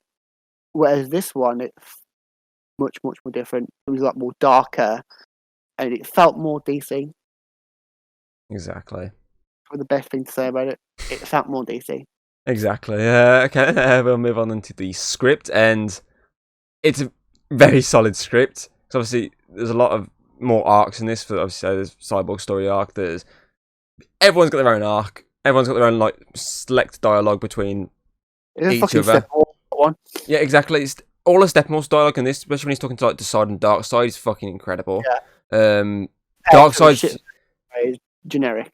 Darkseid's 2 lines are very good. Wonder Woman and Aquaman's interaction with each other feels good. Cyborg and his dad interacting with each other feels really good and sounds really good. But Batman and Alfred with pretty much anyone sounds very well done. Superman and Lois, obviously we had issues with them in BVS, but this time round their dialogue seems really good. Even Lois just talking to Martha, that felt really good. Yeah. And Martha, massive quotation marks. and obviously Martian Manhunter talking with Bruce at the end, that felt really good dialogue, especially when he's just like, oh yeah, they call me Martian Manhunter, and it's like, oh, like that doesn't sound ominous at all. exactly. And even Joker when he's talking to fucking Batman in the nightmare sequence, that was really good fucking back and forth between them, and fucking Batman swears. This is talking about fucking the Joker that we've seen in Suicide Squad, which was dog shit. The writing was bad, but in this one, it shows you the right writing. Exactly. Even the worst actors can act. Exactly, because the fact that obviously he spends the entire time he's talking to mocking him for Robin's death. Like, he's lost a mother, father, an adopted son. He's like properly mocking him, and he's got Batman's just like, oh yeah, Harley died in my arms, and when we're finished with this, I'm gonna fucking kill you. And it's like, whoa. That was just whoa. That just shows how dark he is. And you can tell this is Batman after it. He's on his last thread now. Exactly. He's lost everything. He's done. You fuck him, Joker, and he'll kill you. This is basically him who's lost hope. This is Batman that's lost hope. Can we see in this film, he starts to have some hope and some faith in Superman, and we can get him back. And he's doing this all the American Justice League for Superman. And then, obviously, in the Nightmare version, it's obviously him facing the consequences of his decisions, and all that hope he had has just turned sour. And exactly. He's that desperate. He has to work with his arch enemy. Well, his arch enemies technically, because he's working with Deathstroke as well. Yeah, but obviously Joker's the main one. Exactly. The one who killed fucking Robin. Exactly, because obviously his dialogue here, he says he's lost hope. It's brought him back to BVS Batman. It's brought him back to this dark side again, which is really fucking good. Branding and stuff. Exactly. I literally can't fault the script. Everyone, I don't see. There's no cheesy lines like there was in the fucking last one. No, it's all serious tone. Even the few wisecracks I do make, it feels worthy. It doesn't feel bad. So I can't fault the script. I think everyone does a good job with what they've got. I mean, even Jesse Eisenberg did great with the script because he didn't talk at all. He didn't talk. He literally says like a couple of lines at the end. I thought it wasn't him. It was him. Was it? Yeah. I think I remember hearing him talk. I think I remembered. All I remembered was obviously it was just some random guy laughing. No, the bit just after that, when he's on the boat. I probably didn't remember that bit. The bit when he literally goes to Deathstroke. Oh, I'll say it in a minute because that was part of the ending. Oh yeah, now I remember. Yeah, I forgot that bit. I won't talk about that there because it's the ending, not this bit. Yeah, I forgot that. I forgot about that bit. Yeah, yeah. Oh well. Yeah. It can't all be all perfect, can it? Well, then we'll move on to the actual ending then. So obviously the ending is the epilogue because obviously it's all done in chapters. So the epilogue is the league going basically separate ways, a bit like they did in the theatrical version, or doing the separate things. But this version, Yeah. Cyborg rebuilds his Sony cassette player. You can listen to how Sony's going to make some money off this movie, and no, it's obviously he listens to his dad talking about how he's proud of him and stuff like that. Because And obviously, the film, he dies. yeah, and obviously it's played over for everyone doing their own things. Obviously, Flash running, Batman standing on his fucking tank. That's from Dark Knight Returns with the mutants all tied up below him. Which, Mm. that tank looks fucking amazing. Obviously Superman doing the whole shirt pulley aside, which he did in the theatrical version, but this time it's the black suit underneath. Aquaman is obviously meeting Mira and Harry, Choking the bitch out. and obviously he's like, "Oh, I'm going to see my dad." So it's setting up obviously Aquaman, and Hmm. Wonder Woman's basically gone back to the Arrow again, and basically they're all going back. They're all going separate ways. They're all doing their stuff, yada yada. Then we get as soon as the dialogue ends, we get the cut to fucking Deathstroke meeting Lex Luthor, where Luthor basically tells him that Bruce Wayne's Batman. Because Yeah. Deathstroke's like, oh, basically going to kill Batman for free because it's an eye for an eye, as like Lex Luthor says. And he's like, oh, okay, and so if you want this information, then so Batman's Bruce Wayne. Okay, I'll have a drink now because we've got something to celebrate. So that's a fucking big twist compared to the fucking last one. Because obviously the last one was just, oh yeah, wouldn't it be good to have a legion of our own? Basically, it's hinting at the Legion of Doom. Whereas this is like, oh no, fuck the Legion of Doom. Here's Batman's real name. Hmm. And then it cuts into the fucking nightmare timeline where we obviously get to meet Joker, obviously the new Mira, because the fact that Aquaman's dead and she wants Darkseid dead for all this. Mm. Obviously, we see the Flash in his the arm we got to see in the BVS movie. We've got Yeah. Cyborg got a fucking massive minigun on his fucking shoulder because he's got these little arms in the back holding them up. I love those little arms. And obviously, Deathstroke's now sporting a fucking mohawk, which looks fucking really good. Obviously, Joker's got really long hair now and he's teasing Batman. And obviously, It looks a lot like that. Joker looks a lot like the Bat Joker. yeah, he looks really good. More crazy, like long, like it just came from the asylum, kind of like the. Exactly. And obviously, yeah, the whole after them arguing and whatnot, it ends with obviously Superman appearing and lays beam on, and he wakes up again because nightmare, haha. And then obviously Bruce meets Martian Manhunter, and literally that's obviously then after that discussion it ends. Obviously the lines for Autumn, which obviously was Snyder's daughter. But I mean, as the epilogue overall, obviously you got the first part of the epilogue, I said the League going separate ways, which is a nice little ending for the present day timeline. And obviously you have the full on ending with the Bruce Wayne reveal, so that's a nice nice little ending there. And obviously then you got the Nightmare segment, which though I really enjoyed the Nightmare segment in the last one, the action side of it, I mean, Mm-hmm. I really like the character development within this Nightmare timeline, showing obviously because this bit's I'm assuming before that timeline, because Batman gets his chest crushed in that timeline, so I'm assuming this is before that, or could be after it. He could have survived. Who knows? We'll hopefully find out. Hopefully. But I really did like the Nightmare. I love it for the dialogue, the interactions between all these characters in this destroyed timeline, and obviously then the Bruce and Martian Manhunter meeting and talking, setting up basically Martian Yeah. Manhunter joining basically the Justice League for the fact that early on when they were going to separate ways, obviously they did the whole table scene. They're like, oh, 6 chairs, but room for more, which was obviously again in the theatrical version, but it works a lot better here. So Mm. I think as overall the epilogue as the ending is a fucking Yeah. outstanding way to end this movie. I mean, even in the nightmare scene, they talk more about the fact that Robin's like they basically confirm that Robin was killed by Joker. Apparently, Even, they might go. Apparently, in the sequel, they're going to maybe have this scene of him actually doing it from Joker's perspective. Apparently, because they did say like shouldn't send a boy to do his job, exactly. and it makes it seem like Bruce thought Robin could deal with it, then got Dick Exactly. or Todd. We never know. We never know. It could be Uh, both. I actually I don't know. I don't think he's ever 100% said. Like obviously there's like three. Obviously, I don't think I got a feeling it's good. it It's won't be Damien. I got a feeling it's oh good, but It won't be Damien because obviously he's an adopted brother, not adopted son, not your actual fucking son. I don't think he ever really adopted Jason Todd though. No, So it probably would be Dick it was Grayson. the closest one. It probably is Dick Grayson there. So Which is a yeah, shame because Nightwing. yeah, Nightwing. Oh well. But yeah, I think it's an outstanding way to end this movie. I don't know how. It's a lot, obviously, because it adds a lot more to it. Because obviously, just like the theatrical version, it ends with the whole Superman put on the side before then it cuts into this more additional stuff, which is a better way to end the movie than just. Though obviously, that is a cool way of ending with the whole iconic Superman opening his shirt.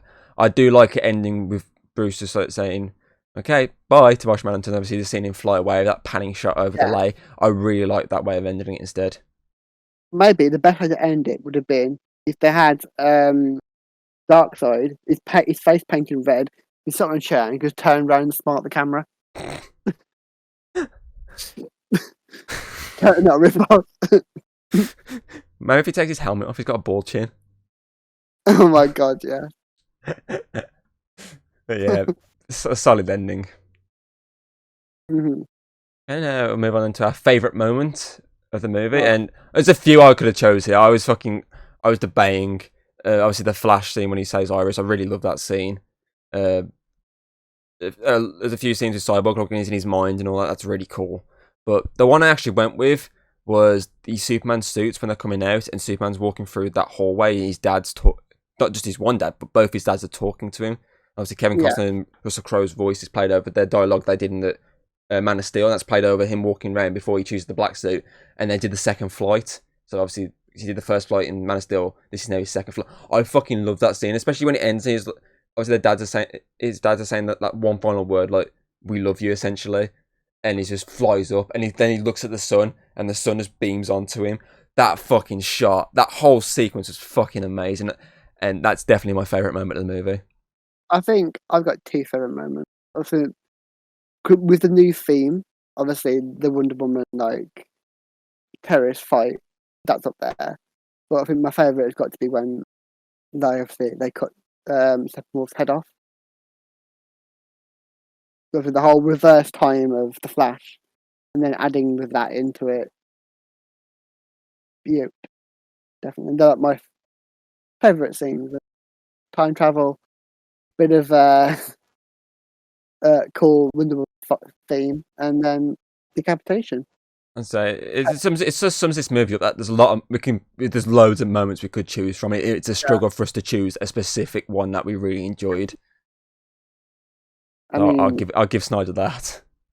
like I said, the whole like when we first introduction to like Barry was just brilliant as well. Like him rambling, talking at like Mach speed, and then everything slowing down when he sees Iris. So I was like, "Is that Iris?" And you're like, "Yep, thought so." Like, you could just tell that that's obviously setting up a love interest. Yep. But I like in the end that obviously she sees him run away, like fast. Obviously, setting up this whole obsession she's supposed to have with the Flash, isn't she? Exactly. She's got this like wanting to know who this person is, and is inspired by him. And that sets up obviously them banging. Exactly. Anyway, I think it's the pivotal moment of this podcast, and that is the ratings for this movie. So I'm going to kick it off. And for me, this movie is a straight up masterpiece. From start to finish, I enjoyed every moment. I constantly smiled watching it. I was lying back watching it. I was just like, I'm getting this. My head's banging every time the fucking music kicks in.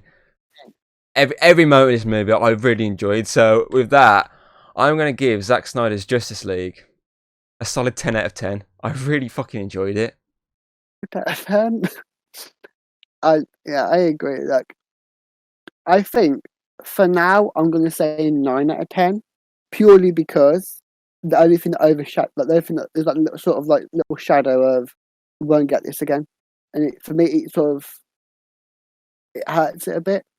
But I think if we find out that they're going to use him again, for more of the DC stuff, I think it would change to 10 out of 10. But for now, as a placeholder, I'm putting it 9 out of 10. But that could change. Could change before the awards then. Yeah. Okay, so that gives Zack Snyder's Justice League Ace Cave overall rating of 9.5. So Chat Cave MVP award time, and again we fucking forgot to do it. It would it's going to be. Is it going to be Cyborg? Yeah. Because fucking character is so much better. he did so much better. The entire story arc. And to think also to give it to him as well, because it got ruined the theatrical version, the Thatcher version. They fucked him over, and I think he deserved this Exactly. time to actually show how good of an actor he is, but also how good the character is. Well, exactly, because he's a great actor, and the character, the Cyborg character in general, for the past how many years, it's been like a really solid character, and it's great to finally get this live action adaptation that shows a full on, really good looking, really good acted Cyborg. So it's just a great character. Well, you get the picture. He's great. So Ray Fisher's Cyborg gets our MVP award this week, and runner up William Dafoe. Nah. I personally think runner up Alfred. I did really like his scene. It was a toss with maybe him or the Flash. Flash. But I feel like I want to give it to Jeremy Irons as well. Because every scene he's in just lightens everything up, and it just shows how good Jeremy Irons is. For the fact the tea that could have been so cringy, but he did it so fucking well. And then when Bruce is like, "Oh, I'll work for Alfred," and everyone's just walking past, like meeting him, and he's just like really shocked. He's like, "What the fuck's this walking past me?" And fucking Jason Momoa walks past, like, "Badass, Alfred." Yeah, I'm gonna agree with you there. Fucking Jeremy Irons' Alfred gets our runner up this week. He deserves it so well. That emotional side to him, obviously him talking to Bruce, but like maybe doing this is going to have consequences. Yeah, it's like don't if you can't beat the charging ball, don't wave the red flag at him. Yeah, it's obviously the red flag being Superman. So yeah, hands down.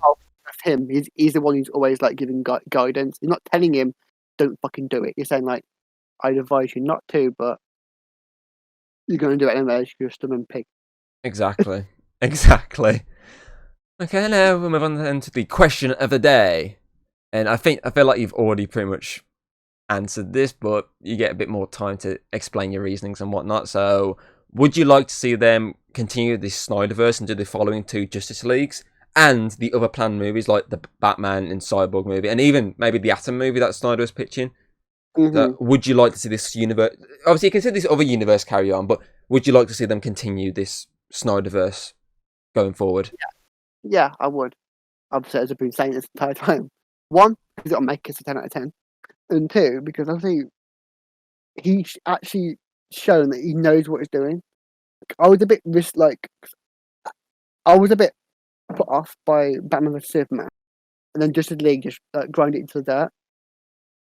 But this one was definitely sparked up. Like Wonder Woman at first, it made me go, actually, the DC films are bad, pretty good. And then, I think, like again, it got kicked back down by Justice League. But this has definitely re-sparked that love for DC. And actually, it's like I keep saying, they've actually shown they definitely could go toe to toe with Marvel, which, like, how they were originally going with the shit cut, the Thatcher cut, they wouldn't even be able to touch Darkworld, and that's saying something. So yeah, agreed. I would love to see him do it, because even if he's not just like the director, but he's just like involved in some way. In the background, involving stuff like, okay, it's like, yeah, definitely remember to keep that tone a bit more different. Make sure you have this little bit of scene in here. It doesn't matter if you can't put it in, fine, but make sure at least a little hinting towards this later on. And I know you don't want to use the time travel, but putting it here for reasons like he has some good aspects to it. I mean, like that scene, like, when obviously Flash is like trying to get to the mother box, and obviously he runs so fast, he reverses time slightly. I love how that foreshadows him doing it again, but properly.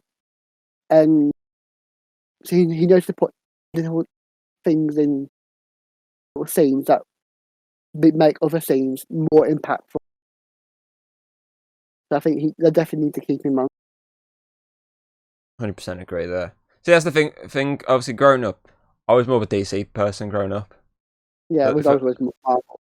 See, obviously, I grew up with obviously the old Batman movies. Though obviously, we don't talk about Batman and Robin, but I grew up with a lot of those, and obviously the '60s Batman, and obviously I grew up then with like, the Justice League cartoon, the Batman, that Justice League game I had on my PSP, which was a really good game, and you had to like collect all the fucking characters, which is really fucking good. And obviously, it's just like a franchise I grew up more with than Marvel. And obviously, when Iron Man came out, that's obviously drew me more into the Marvel side of it because they're obviously really good movies. Yeah. Obviously, that's the thing. When I first saw the shitty Justice League, the Thatcher cut, as you like to call it, obviously, I'd been waiting for fucking years for Justice League to be made to a movie. Like, I was following like the early ones when it was, I think it was Justice League Mortal or something like that. The George Miller one that they're going to do like years ago, which obviously the stuff's been released, like the images that was going to be in it and whatnot. I was following when they were doing that, and I was really excited for that, and I really wanted to see it and whatnot. And obviously, it never happened. So when I finally saw that, though, obviously there was a lot of issues with it. I think my mind just overshadowed all the issues and was like, I finally got a Justice League movie. I'm so happy now. Yeah. I didn't give a shit how bad it was, really. But obviously, over time, then my mind's like, okay, I see why I liked it then. But the reality is, it sucked. It has major flaws and whatnot, and then this coming out proves that it has those flaws, and it proves that given it time, they could have made a movie back then like this. So I think that was my reasoning then. But yeah, I was more of a DC guy back in the day. I grew up on like the animated Spider-Man stuff and like the X-Men, and the only DC I had was the Batman, and that was it, literally. So the only character I was exposed to was Batman, and then obviously they started doing like the Justice League like show came out. That started getting me a little bit into DC, but I was only really like a fan of the Flash and Batman. That was it, really. But Martian Manhunter was okay, but I wasn't. I didn't like Superman. I didn't like Wonder Woman. They were bland, and I was like, I don't know. Marvel seemed to do better. But this film has given me a love for Wonder Woman.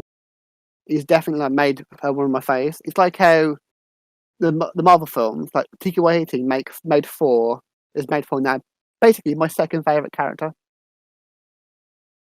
Is that these films definitely have a way of sparking up a love for a certain character, which like in other versions were just a bit bland.